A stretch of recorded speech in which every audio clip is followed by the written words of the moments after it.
I want to start today by looking at a piece of paper. Okay. It's a bureaucratic record from January 1857, buried deep in the military archives. Right. And on the surface, it documents one of the most mundane, most boring interactions you could possibly imagine.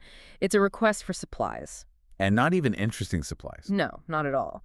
It's a request for, specifically, a type of butter. It really is the classic butterfly effect moment, isn't it? Yeah. A requisition form that, effectively dismantles an empire. Exactly. So, to set the scene for you, you have Indian sepoys. These are the infantry soldiers serving the British East India Company.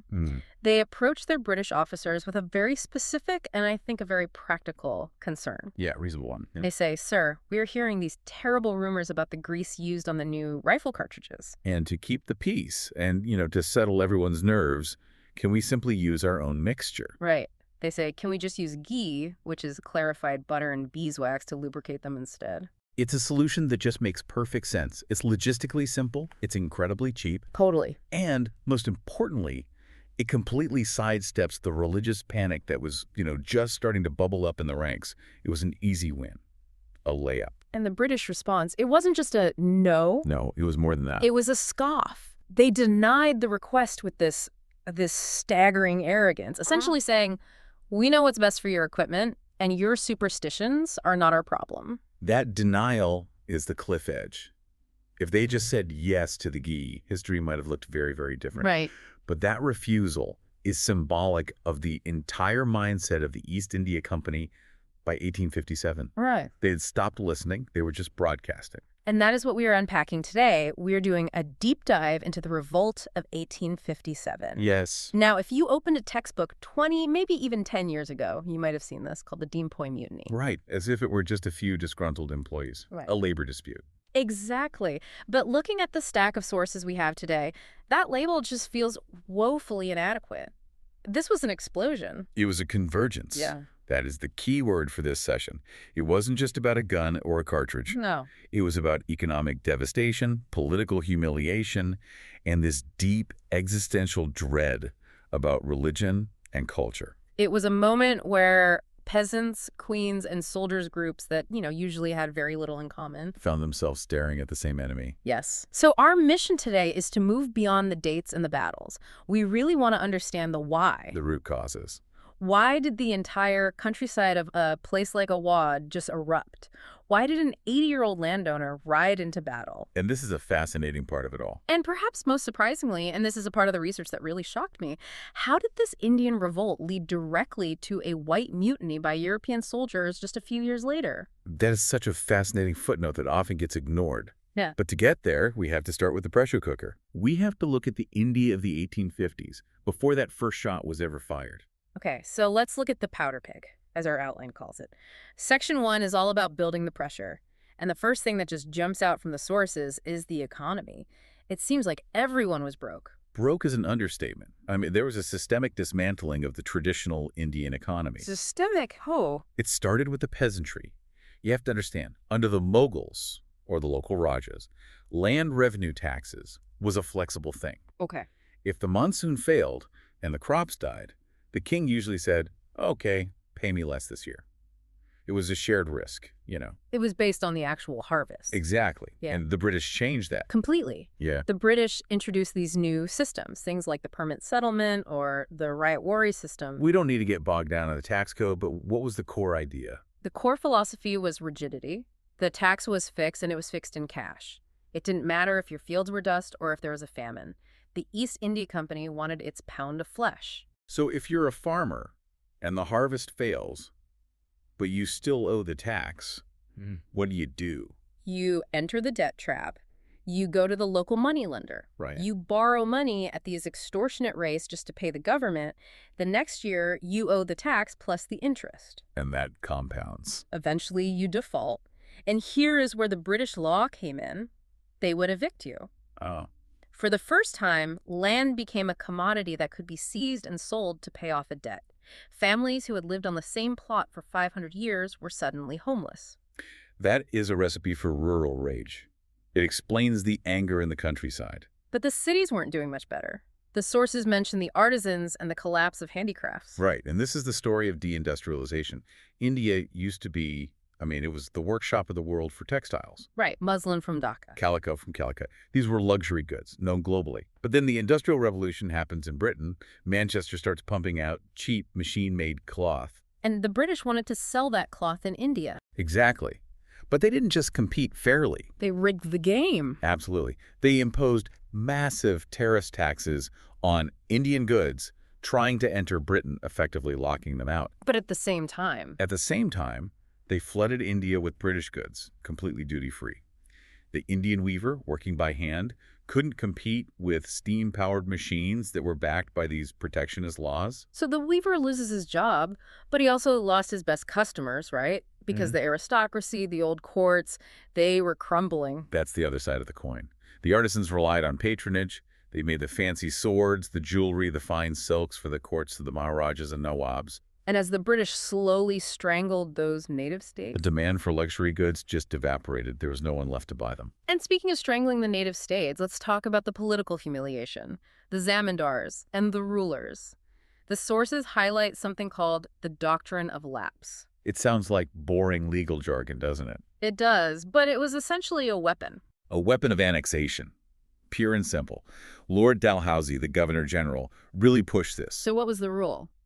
The rule was, if a native ruler died without a natural-born male heir, his kingdom didn't go to his brother or his nephew or even his adopted son. It just lapsed. It lapsed. It became the property of the East India Company. But adoption was a core part of Indian culture, specifically Hindu tradition. If you didn't have a son, you adopted one to perform your funeral rites and inherit your legacy. Precisely. So by refusing to recognize adoption, the British were doing two things. Okay. First, obviously they were stealing land. But second, they were invalidating the religious and social legitimacy of these ruling families. They were saying, your customs don't matter. Only our bureaucratic rules matter. And they used this to grab states like Satara, Nagpur, and I think most famously, Jhansi. Jhansi is the one that really stings, the one everyone remembers. The Raja of Jhansi did everything right by his own laws. He adopted a son before he died. Yes, and he informed the British. And they just ignored it. They annexed the state and offered his widow, the Rani, a small pension. It was just deeply, deeply insulting. The notes also mention the Mughals. Now, the Mughal emperor was still in Delhi at this point, right? But he was more of a symbol than a ruler. He was a pensioner.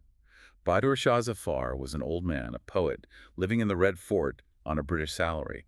But he was still the symbol of authority. And the British wanted to get rid of that symbol. They decided that when Zafar died, the title of king would be abolished. His family would be evicted from the Red Fort. So they were going to turn the Mughal emperor into just another commoner. It's the erasure of history. It is. It signaled to every Muslim in India, and many Hindus too, that the old world was being deleted.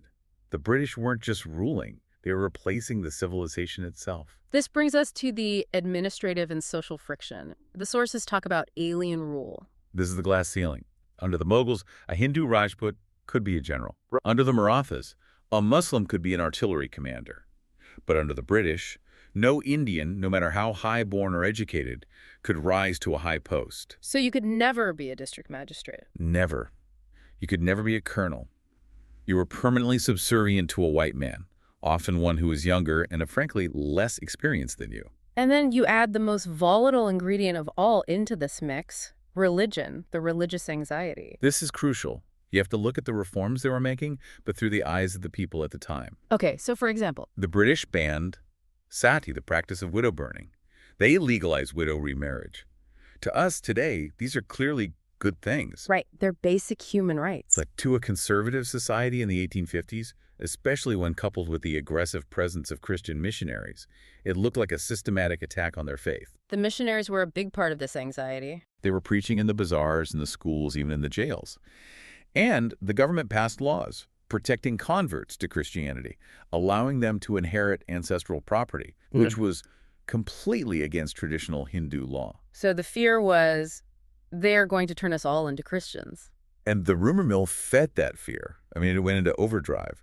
The sources mentioned the bone dust rumor. This one is terrifying. The story spread like wildfire that the British were grinding up the bones of cows and pigs and mixing the dust into the flour that was sold in the market. Why? What was the logic there? The idea was that by eating the bread, you would be internally polluted. You would lose your caste. And once you lost your caste? You would have no choice but to convert to Christianity. It was seen as a conspiracy to trick them into damnation. It sounds like a modern conspiracy theory, but it shows how deep the mistrust was. People actually believed the government was trying to do this. Exactly. So you have economic ruin, political theft, and religious paranoia. The powder keg is full. Now all you need are the soldiers. The sepoys. Let's talk about the General Service Enlistment Act of 1856. What was that? Before this act, most sepoys, especially in the Bengal Army, enlisted on the condition that they wouldn't have to serve overseas. Why was that a big deal? Because crossing the Kalapani, the Black Water, the ocean, meant losing your caste for a high-caste Hindu. You would be socially ostracized by your entire village when you came back. And the act changed that. The act said all new recruits had to swear an oath to go wherever the British sent them, anywhere in the world. So it broke a tradition. It did more than that. Yeah. Fathers who were in the army looked at their sons and realized, my son cannot follow in my footsteps without becoming an outcast. It threatened the hereditary nature of the profession. And then there is the loss of Awad. We mentioned Awad earlier regarding the landowners, but this hit the soldiers too. Heavily. About 3/4 of the Bengal Army came from Awad. It was their nursery, their home. So when the British annexed Awad in 1856 on very flimsy grounds of mismanagement, the sepoys felt it personally, deeply. They weren't just mercenaries, they were citizens of that kingdom. The British had humiliated their king, seized their homeland. So the sepoy is angry about his pay, which was lower than a British soldier's. He's angry about his family's land back home being taxed to death. He's angry about his king being deposed, and he's terrified the government is trying to secretly convert him. It's a perfect storm of grievances. And he also knows the British aren't invincible anymore. The sources note these external cracks in the armor. Right. They'd had some recent defeats. They had just suffered disasters in the First Afghan War. They took heavy losses in the Crimean War against the Russians. The sepoys saw that the British could be beaten. They bled just like anyone else. Which brings us to 1857, the Enfield rifle, the Spark. The technical issue is simple. The new pattern 1853 Enfield rifle was a muzzle loader. To load it, you had a paper cartridge containing the gunpowder and the bullet. And you had to bite it. You had to bite off the top of the paper to pour the powder down the barrel. And the paper was greased. To make it waterproof and to lubricate the barrel. And the rumor, which was almost certainly true, was that the grease was a mixture of cow tallow and pig lard. The cow being sacred to Hindus. And the pig being unclean to Muslims. It's a perfect storm of offense. It is. By forcing a soldier to bite that cartridge, you were forcing him to commit a sacrilege. You were forcing him to destroy his own soul. And as we said at the very beginning, they asked for the ghee, they tried to fix it peacefully. And were denied. Just completely shut down. So, the chain reaction begins. This is section 2 of our outline. Where does it start? It starts in February 1857 in a place called Berhampur. The 19th Native Infantry refuses to use the new cartridges. They don't rebel violently, they just refuse. And the British response. They disband the entire unit, humiliate them, send them home without pay. Then we get to April, Barrackpur, and the name Mangal Pandey. This is the iconic scene. Pandey is agitated, likely under the influence of Bang, pacing in front of the quarter guard. He starts calling out to his fellow soldiers. What does he say? Come out. The Europeans are here. Why aren't you getting ready? He then attacks a British sergeant major. But it wasn't a coordinated battle, though. It was more an individual act of defiance. It was. A desperate one. He was quickly overpowered, court-martialed, and executed. His regiment was also disbanded. But he became the martyr. Instantly, the British started using Pandy as a derogatory, racist term for any rebel soldier. But the real fire, the one that catches, starts in Meerut, May 10th. Right. The day before, on May 9th, 85 soldiers of the 3rd Native Cavalry had refused the cartridges. They were court-martialed and sentenced to 10 years of hard labor. But the British commander made a fatal mistake. A terrible, terrible mistake. He decided to humiliate them publicly. He had them shackled in fetters in front of the entire garrison. So all their comrades had to watch. They stripped off their uniforms. The condemned men threw their boots at their colonels, cursing them. It was an incredibly charged and shameful moment. And the other soldiers just watched. They watched in shame. But that night, the shame turned to rage. The mutiny begins. The sepoys broke open the jails, they freed their comrades, they massacred their British officers, and they raised the flag of revolt. And then they marched to Delhi. This is the crucial turning point. They didn't just run away into the countryside. They went to the capital. They rode all night and arrived at the walls of the Red Fort the next morning. They called up to the old emperor, Bahadur Shah Zafar. And what was their message? They said, "We have killed the English. We have come to you. You are the Emperor of India. Lead us." And Zafar, he was reluctant, wasn't he? Very reluctant. I mean, he was 82 years old. He had no army, no treasury, and he was effectively a British prisoner in his own palace. But he did it. Eventually, he accepted.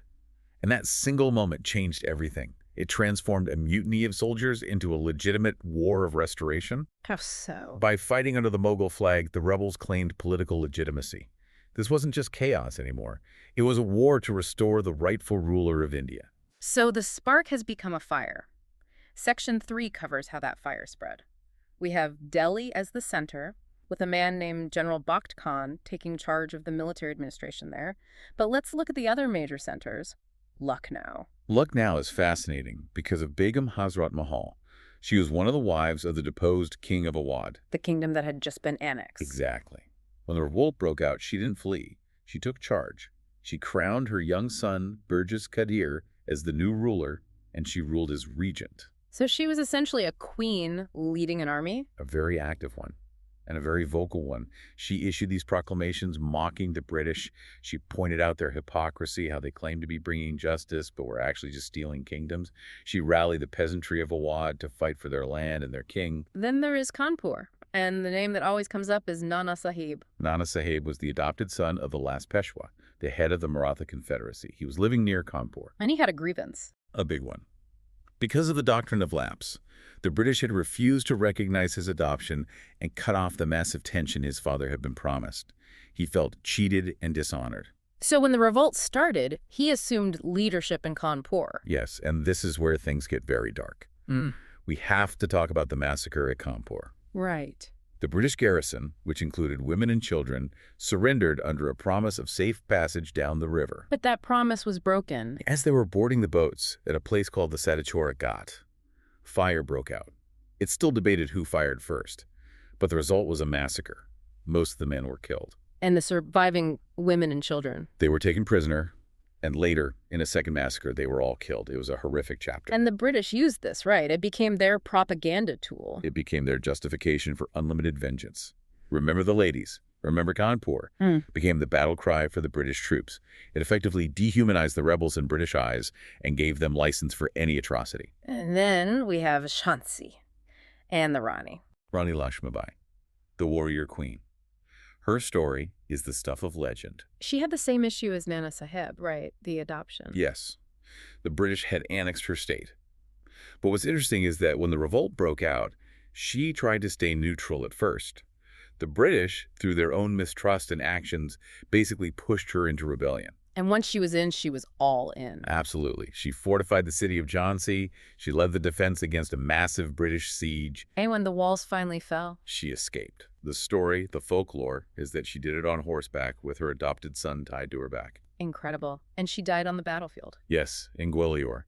She was dressed as a man, commanding her troops from the front line. She was killed in combat. And the British commander who defeated her, General Hugh Rose, he actually paid her this incredible tribute. He did. He said that, "Here lay the woman who was the only man among the rebels."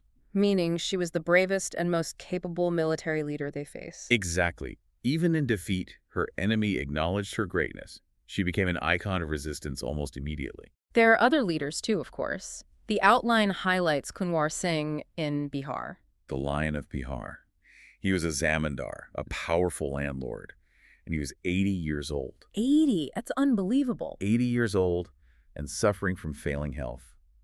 But when the sepoys from the nearby town of Danapur came to him, he took up arms. And he was effective. He led a brilliant guerrilla campaign. I mean, there's this story that he was shot in the wrist while crossing the Ganges River. Okay. To prevent the gangrene from spreading, he drew his sword and, with his other hand, hacked off his own wounded hand, offering it to the sacred river. That is incredibly metal. I mean, just unbelievably tough. It shows the depth of the commitment. This wasn't a young man's game. It wasn't just hot-headed soldiers. It was a societal upheaval. Which leads us perfectly into Section 4, Beyond the Army. The British line for a long time was that this was just a military mutiny. But the numbers just don't add up for that to be true. No. In Awadh and the northwestern provinces, it was a popular uprising. The notes state that over 100,000 civilians died in Awadh alone. You don't get that kind of death toll from collateral damage in a military skirmish. That implies a war against the entire population. And who were the civilians targeting? They weren't just shooting at redcoats. No, they were attacking the instruments of their economic misery. So the police stations. Yes, but also they hunted down the moneylenders. They targeted the new zamindars who had bought their land at auction, and crucially, they burned the records. The debt ledgers. Exactly. If you burn the paper, the debt doesn't exist. It was a massive, violent, society-wide debt cancellation event. The sources also mention unity, which seems remarkable given the context. This is one of the most significant aspects of 1857. It was a moment of profound Hindu-Muslim unity. How did that manifest? In Delhi, the rebel government, led by a Muslim emperor, immediately banned the slaughter of cows out of respect for the Hindu soldiers. The leaders invoked both the Quran and the Dharma in their proclamations. They saw the British strategy. They realized that the British strategy was divide and rule, and the only way to win was to unite and fight. So they had the numbers. They had the passion. They had this newfound unity. Why did it fail? That brings us to Section 5. It failed for a few key strategic reasons.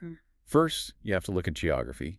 The revolt was intense, but it was localized. It wasn't an all-India event. Not at all. It was mostly in the north, between Delhi and Bahar. The south of India, the Madras and Bombay presidencies, remained largely quiet. And the Punjab. The Punjab, which the British had only recently conquered and disarmed, actually stayed loyal and provided crucial troops to the British. So the British could pull resources from the quiet areas to crush the rebellion in the north. Precisely. Second, there was missing support. Not everyone joined in. Who stayed out? The Western-educated middle class, especially in cities like Calcutta and Bombay, mostly supported the British. They saw British rule as a path to modernity and feared the feudal nature of the rebels. And the other princes. Many of the most powerful native princes also stayed loyal. They acted as breakwaters to the storm, as the British viceroy later put it. And then you have the technology gap. The Enfield rifle was superior to the old muskets the rebels had, that's true. But the real game changer wasn't the gun, it was the electric telegraph. Communication. The British commander in Calcutta could communicate with a general in the Punjab in a matter of minutes. The rebels had to send messengers on horseback who could be intercepted or killed. So there was no coordination. None. The Rani of Jhansi didn't know what Nana Saheb was planning in Kanpur. They were fighting these brave but isolated battles. The British were fighting a coordinated war. And that lack of coordination points to a deeper lack of a unified ideology, right? Yes, they had a shared enemy, the British. Right. But did they have a shared vision of the future? Not really. What do you mean? The peasants wanted their land back. The princes wanted their kingdoms back. The religious leaders wanted the missionaries gone. It was a backward-looking ideology in many ways, trying to restore the past. Whereas the British represented a ruthless but organized future. Exactly. So the suppression, the fall of Delhi is the big turning point. September 1857. The British retook Delhi after a brutal, bloody siege. They sacked the city. The population was massacred or driven out.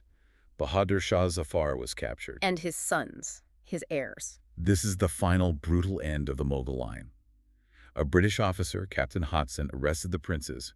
He didn't put them on trial. What did he do? He made them strip naked and shot them in cold blood at the Delhi gate, publicly. And Zafar was sent into exile. To Rangoon, in Burma. He died there a few years later, writing this heartbreaking poetry about how he couldn't even get 2 yards of land in his own homeland for a burial. The British retribution was severe. The notes mention martial law. It was a reign of terror. They instituted what they called the Devil's Wind. What was that? They would tie rebels to the mouths of cannons and fire them, blowing their bodies to pieces. Why that specifically? It's so gruesome. It was designed to not just kill, but to deny the victim a proper funeral rite, which is essential in both Hindu and Muslim traditions.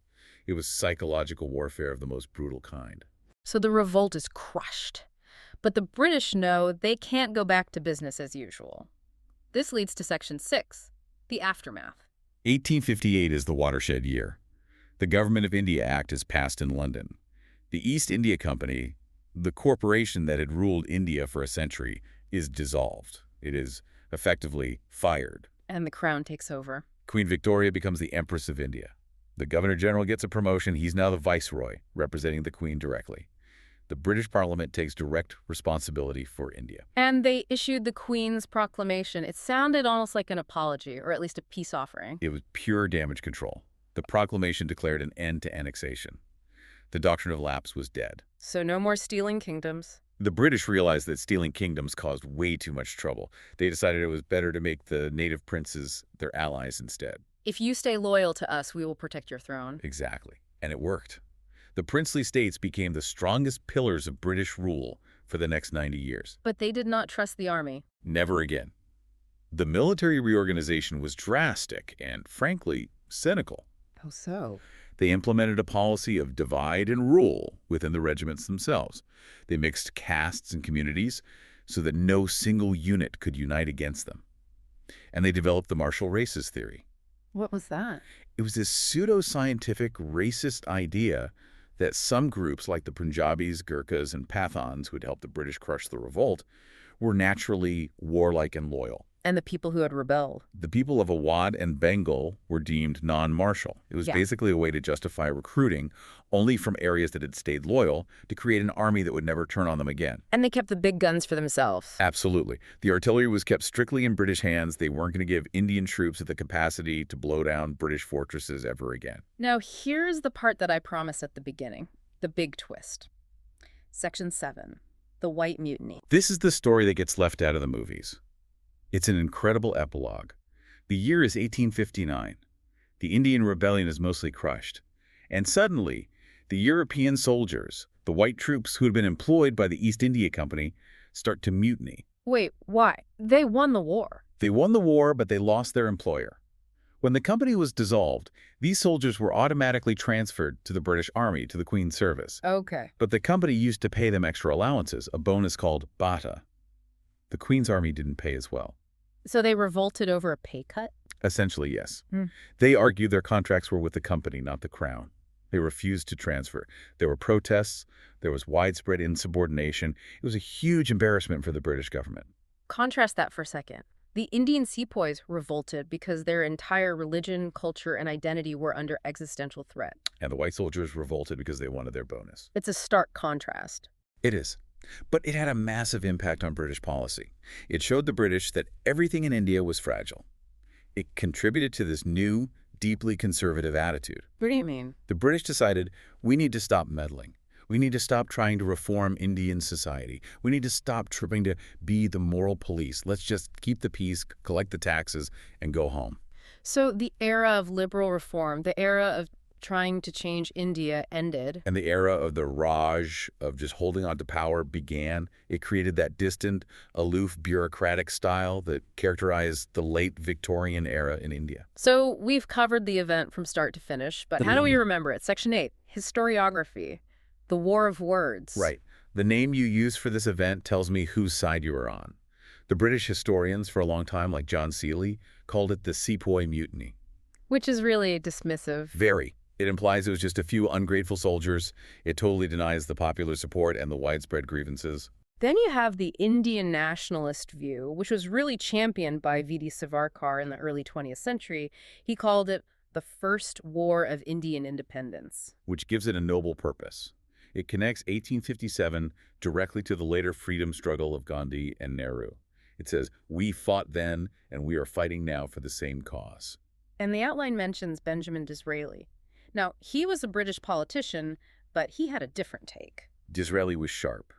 He stood up in Parliament and called it a national revolt. He admitted that it was rooted in deep mistrust and that it wasn't just some accidental uprising. He validated the grievances of the rebels, even while he was part of the empire that fought them. And then there's R.C. Mazumdar, the skeptic. The skeptic, exactly. He famously argued it was neither first nor national nor a war of independence. What was his reasoning? He pointed out that there was no real concept of India as a single nation state in 1857. A peasant in Awadh wasn't fighting for a peasant in Madras. They were fighting for their own local grievances, their own king, their own land. I guess the truth is somewhere in the middle. It was all of those things at once. It was a mosaic. It was a mutiny that became a civil war. It was a restoration attempt that became a revolution.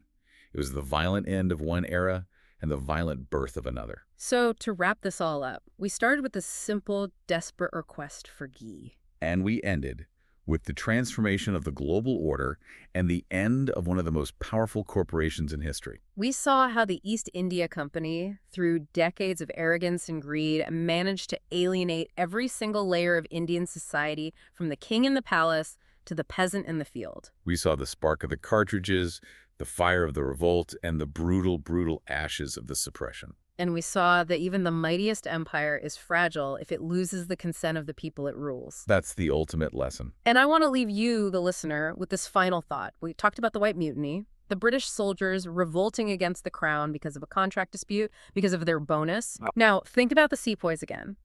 They knew the odds were impossible. They knew that fighting the British Empire almost certainly meant death. But they did it anyway. Yeah. They charged the cannons not for Bata, but because they felt their culture, their faith, and their dignity were worth dying for. It changes how you look at them. No? They weren't just mutineers. They were people who were pushed to the absolute limit, who decided to push back. And that push, that memory of 1857, it never really went away. It sat there, right under the surface of the British Raj, just waiting for the next spark. That's all for this deep dive. Thanks for listening. Keep questioning the history. See you next time.